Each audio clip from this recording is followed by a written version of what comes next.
तो जस्ट कुछ देर पहले अपने इंस्टाग्राम अकाउंट से लाइव आई थी पायल देव और खेसारी लाल यादव के किसी फैन ने कमेंट किया कि खेसारी लाल यादव के साथ काम नहीं करना है क्या। उसके बाद पायल देव ने उस फैन को क्या कहा आज की इस वीडियो में बहुत अच्छे से बताएंगे। उससे पहले वीडियो को लाइक कर दीजिए, चैनल को सब्सक्राइब नहीं किए हैं तो कर लीजिए भोजपुरी इंडस्ट्री से जुड़े कोई भी न्यूज़ सबसे पहले देखने के लिए। आप सबको पता है पवन सिंह और पायल देव का कोई भी गाना आता है यूट्यूब के ट्रेंडिंग सेक्शन में टॉप पे रहता है और शायद यही कारण है कि पवन सिंह और पायल देव की जोड़ी लोग बहुत ज़्यादा पसंद करते हैं। तो कि अब खेसारी लाल यादव के साथ काम करेंगी पायल देव, इस वीडियो में बहुत अच्छे से बताएंगे।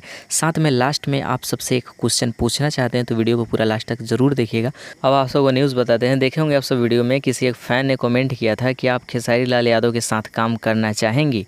उस पर पायल देव का कहना है कि उससे पहले मुझे भोजपुरी लैंग्वेज बहुत अच्छे से सीखना होगा। तो पहले पायल देव अच्छे से भोजपुरी लैंग्वेज सीख लेंगी, उसके बाद खेसारी लाल यादव के साथ डेफिनेटली काम करेंगी। यही कहना था पायल देव का। तो अब आप सब अपना राय कमेंट बॉक्स में ज़रूर लिखिए कि आप सब पायल देव के साथ खेसारी लाल यादव का गाना सुनना चाहते हैं या फिर नहीं, या फिर वीडियोस देखना चाहते हैं। यानी कमेंट्स में ज़रूर कमेंट कीजिए। तो साथ ही इस वीडियो को जितना हो सके शेयर कर दीजिए और इस वीडियो को लाइक कर दीजिए। चैनल को सब्सक्राइब नहीं किया तो कर लीजिए भोजपुरी इंडस्ट्री से जुड़े कोई भी न्यूज़ सबसे पहले देखने के लिए।